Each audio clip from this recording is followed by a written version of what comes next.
Good evening, you're watching Estuary TV News. Coming up, 2 amateur rally drivers make their mark on the national scene. And we ask big questions to little kids. We are from Patrington Primary Academy. And joining me in the studio is Sam Phillips to talk to me about the famous Nettleton treacle mines. Welcome to Estuary TV News. I'm James Dunn, but first it's over to Erica Barker for the news headlines. Hello, the headlines today. Accident and emergency departments have missed their waiting time targets. In England, 92.6% of patients were treated within 4 hours against a target of 95%. Hull and East Yorkshire fell short with 79.1% being seen within that time, and in North Lincolnshire, 92.9%. It comes as a surge in demand at emergency departments nationally has forced several hospital trusts to activate major incident plans. A spokesperson for Hull and East Yorkshire NHS Trust says averaging over 300 people a day and experiencing difficulties such as delays in discharging patients has made meeting standards very difficult. The stroke unit at Grimsby's Diana Princess of Wales Hospital has reopened. The unit was closed to new admissions following an outbreak of vomiting and diarrhoea. To prevent the spread of the virus, visitors and staff experiencing this are being urged to stay away until they are symptom-free for 48 hours. And North East Lincolnshire Council is backing a national campaign highlighting the dangers of roll-up cigarettes, following evidence that there has been a 22% rise in the number of smokers turning to roll-ups since 1990. New figures show that half of these believe they are less harmful than manufactured cigarettes. New adverts will be aired showing a hand-rolled cigarette with rotting flesh instead of tobacco, with a message that smoking rots you from the inside out. And a new group running leisure and cultural services in East Lindsey say it will be business as usual for users. Magna Verite took over these services from East Lindsey District Council on January 1st after signing the deal at the end of last year. They claim that service users won't know the difference and even hope to expand certain events such as the Sow Festival in the summer.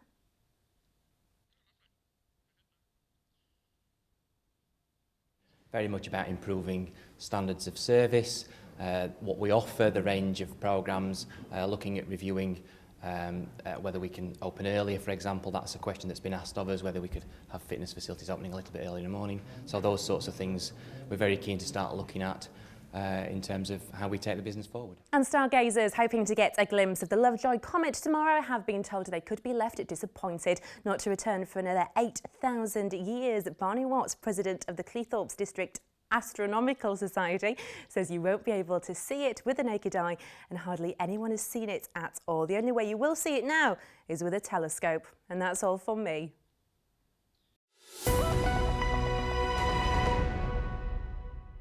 Thank you, Erica. Now next, it's a sport with excitement and danger.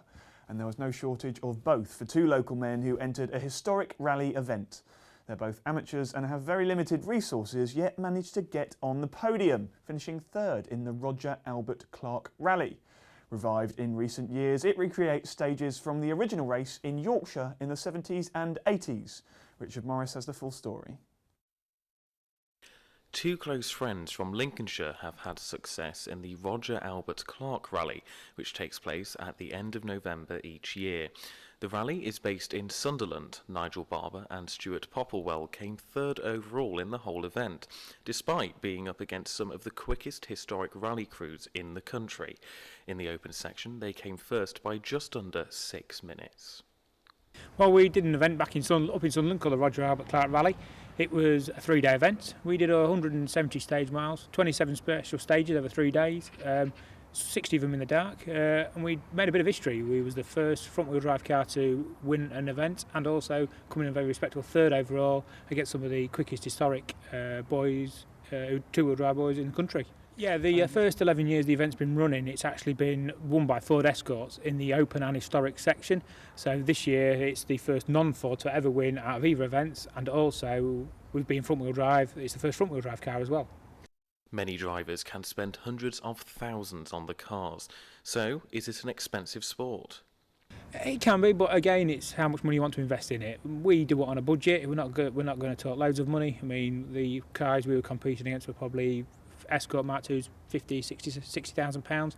Our car, you could buy our car and you couldn't buy an engine in an Escort for that price. So we've done it on a budget, but again, we go out there, enjoy the sport. It's a hobby. It's not a living, it's a hobby for us. Nigel's dad competed in the RAC rally in the 90s. Stuart is also from a family with rally heritage. Yeah, we've gone through penalty-free throughout our entire career together so far, so that's quite good. Is that quite unusual then? Yeah, you see a lot of road penalties and people throwing away class wins and overall wins because of penalties, and so far, touch wood, we've been good on that side. The crew has a wait-and-see attitude on whether or not they'll compete in 2015. You're watching Estuary TV News. Coming up, the pupils of Patchington Primary School star in Big Questions to Little Kids. We are from Patchington Primary Academy.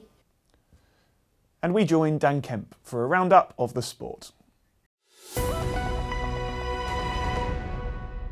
Next on the show, my guest is part of a heritage lottery-funded group set up to preserve and promote the heritage of the Lincolnshire Wolds. And today, Sam Phillips from Down Your Wolds is talking to me about the mysteries of the ironstone mining industry in Nettleton. Welcome, Sam. Hello, James. Thank you for having me. Thank you for coming. So, I mean, first of all, I believe we had alluded to it earlier in the programme.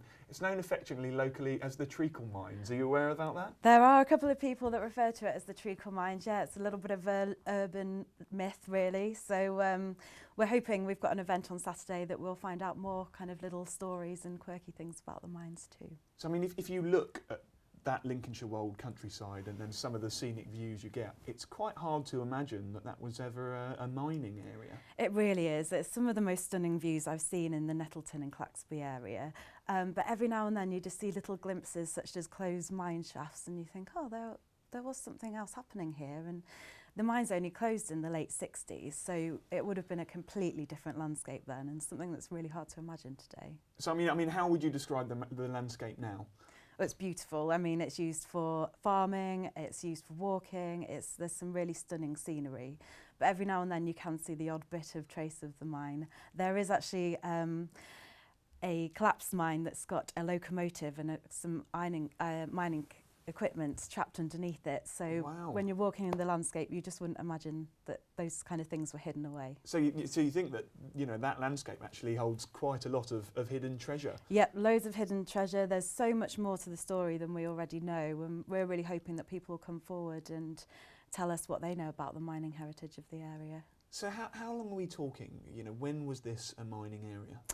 I think the first mine opened in Claxby in 1868, so they were mining for ironstone then. The Nettleton one opened in the late 1920s, and as I said, it stopped at the late 1960s, so it was going on for quite a while and not that far back when you think about it. You think it would have been quite a large part of life for people in that area? Yeah, I think it really shaped the villages there. There's houses that were made for the miners. There's you can still see stables with the mining horses' names on. There's all sorts of little things that kind of show how the mining industry really built the villages there. So, I mean, that was then. Tell me a little bit about what you're trying to do now. Well, we've got a small team of volunteers that are really keen to further carry out research about the mining heritage and find out what other people know as well. So we've got an event coming up this Saturday at Nettleton Village Hall, and we're inviting people to come, bring photos, bring stories. If they have families working in the mines, we'd love to hear about that. We're going to have displays on show, so people that want to find out a bit more about the mining history can come and learn.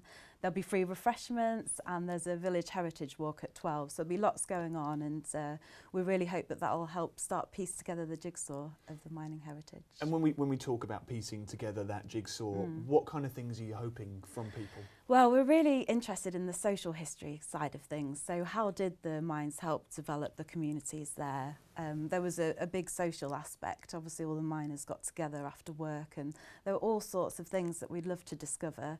So, yeah, we're asking people to bring anything. We've got someone that's bringing a trophy from a mining competition that they had that we want to take pictures so we can document, to create a bigger display to show people in the future. Oh, so you're hoping to actually get all this stuff and then create an exhibition from it? We would love to, yes. We'd love to do something like that. There's also talk about doing an interpretation panel. We've got various events coming up this year relating to the mines. There's a talk on the geology on the 28th of January at the Village Hall too.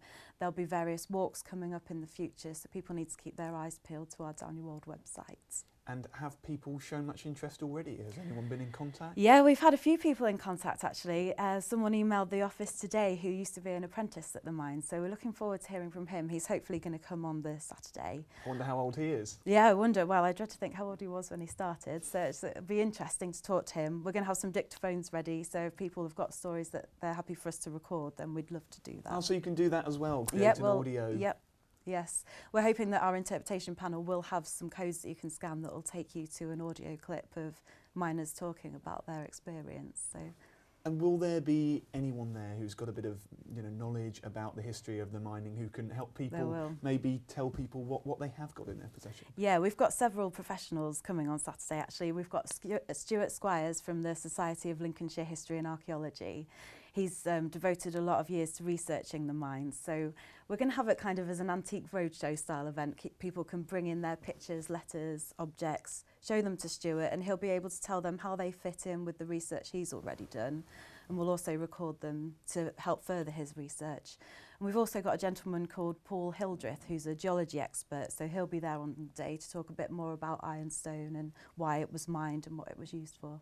Wow, and just remind me, for anyone who's watching, thinking, oh, that sounds fun, where, when, give me all the details. Yep, it's this Saturday, the 10th, at Nettleton Village Hall, which is on Moortown Road in Nettleton. It's from 10 till 2, and our Heritage Walk leaves at midday. It's a drop-in session, everyone's welcome to come, and there's free refreshments. And if people do want to find out more about your project, yeah, if they go to the Down Your World website, just Google Down Your World and it comes up, and they're more than welcome to contact us and ask any questions. That's brilliant. All the best. Thank you very much for coming in today and talking to me. Thank you for having me. That's great. All right, thank you.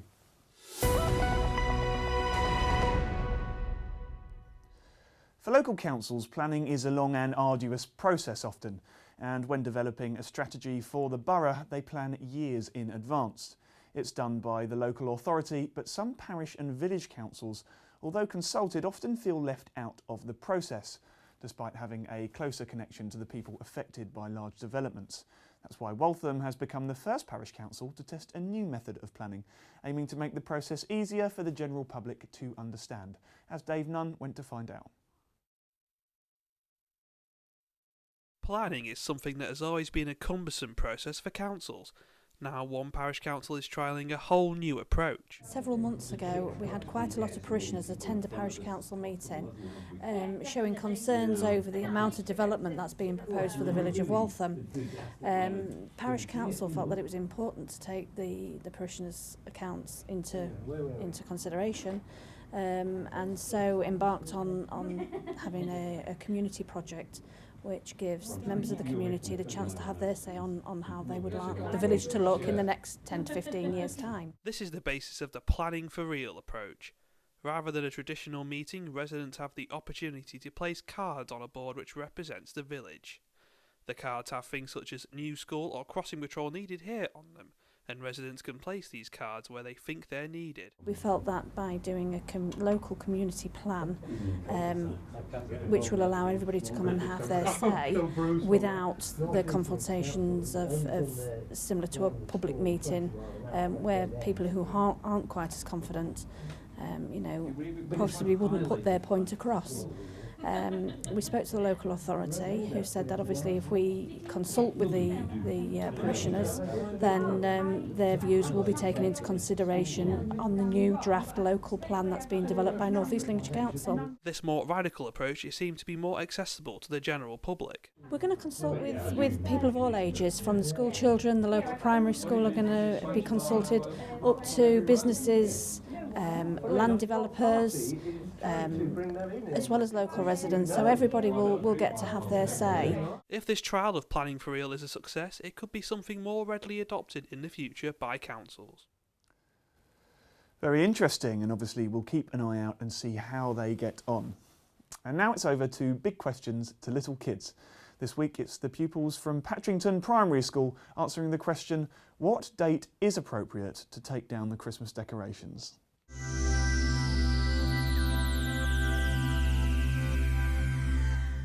We are from Patchington Primary Academy. When should we take your Christmas decorations down? I think the 30th of December, because Christmas is only one day and you don't need them up too long. Because it'll annoy you if every day you just look at Christmas lights. 1st of January, because it's after New Year and Christmas is in December, and there's no point looking at them every day of January, December.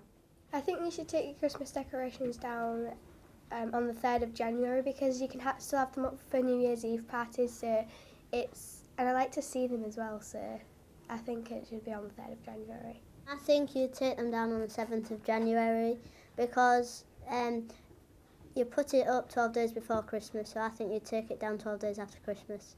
I think it's too late to bring down by about maybe halfway between January. I think that's too late. I think you should take your Christmas tree down on the 10th, the latest, because even though all your Christmas decorations have gone down, it might still be nice to leave your Christmas tree up for a bit longer. Well, that was very entertaining, and next week it's the children from East Ravendale Primary School, but thank you from the children from Patchington. And of course it's today that's appropriate to take down your decorations. Next on the show, it's another weekly feature, What's Going On, when we talk to someone in a local community about their town, village or parish. This morning I went to speak to Dave Marshall of Laceby about the village he's lived in all his life. So Dave, I'm here with you today in Laceby, as we can see. Tell me what's going on in Laceby. Well, at this moment in time, we've got a problem with North East Lincolnshire Council withdrawing the cash from Laceby. How so? North East Lincolnshire Council have had millions of pounds taken off them. Consequently, the amenities in Laceby are suffering because they're pulling all the labour from Butt Lane Park, which is an amenity, football, cricket, it's a pavilion, bowls, tennis. That looks like Laceby is going to have to run that themselves. Also, the pulling out of the library, which is a Stanford Trust, which is a learning centre. They're pulling out there, they're pulling all the money out of there, which has been costing £26,000 a year to run. So all these things which they're withdrawing the cash from, Laceby is going to have to put together volunteers to run this. So at this moment in time, negotiations are going on with the council, with the Laceby Stanford Trust, to see if we can keep these running. And so what do you need from the people of Laceby if you want them to get behind this library? Are they being supportive so far? What we need from the people of Laceby is a lot more noise to show us and tell North East Links how important these buildings are to the people of Laceby. But first of all, they've got to show us.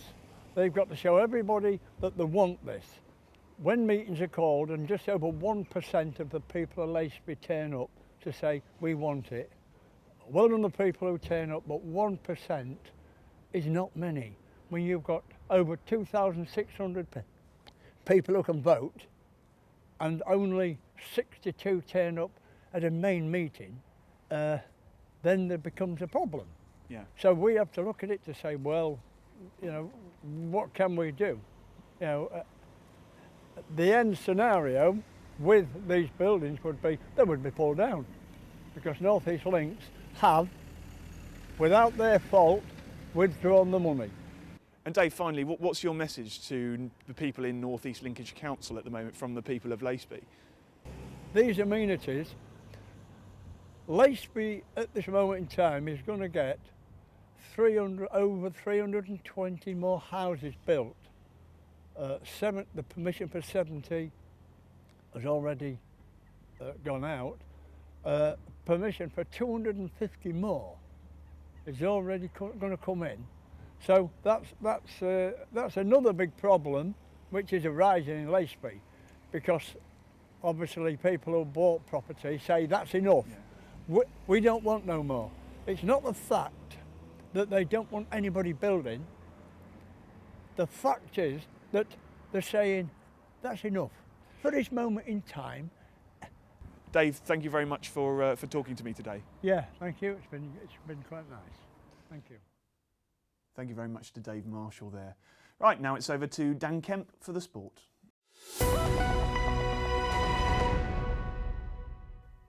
Scunthorpe United returned to action this evening in the FA Cup. The Iron host Chesterfield at Glanford Park with a place in round 4 up for grabs. Chesterfield earned their tie with United, having overcome the MK Dons in round 2 on Saturday, a game that was replayed due to the Spy-Rights fielding an eligible player in the side's first meeting. The winners of tonight's game going to a visit of the Championship High Flyers Derby County in round 4. Sticking with Scunthorpe United, and midfielder Isaiah Osborne has extended his stay with the club until the end of the season. The ex-Blackpool man has made 9 appearances so far this term, and he'll now remain at Glanford Park until June. Meanwhile, striker Billy Key has joined League 2 Mansfield Town on a 3-month loan. He's made 1 start and 15 sub-appearances in all competitions. In rugby union, Hull Ionians remain at the top of National League 2 North, despite suffering their second defeat of the season at the weekend. Eyes went down 12-6 away to Watley. The hosts, who sit 5th in the division, scored 2 first-half tries through Mike Cody, and the visitors' only points coming from the boot of Chris Reeks. Next up, Ionians host mid-table Broad Street at Brantingham Park on Saturday. Meanwhile, Hull IUFC defeated Chester 27-22 on Saturday.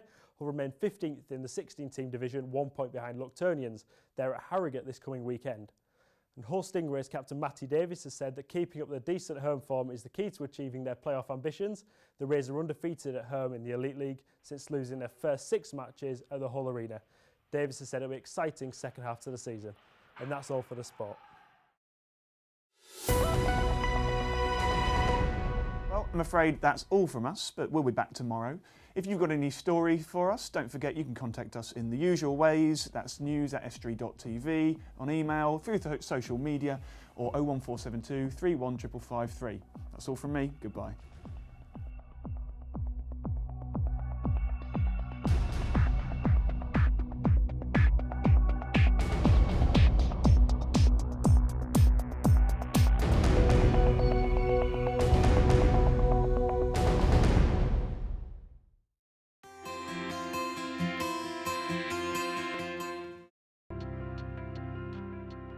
Hello and welcome to Estuary TV's weather.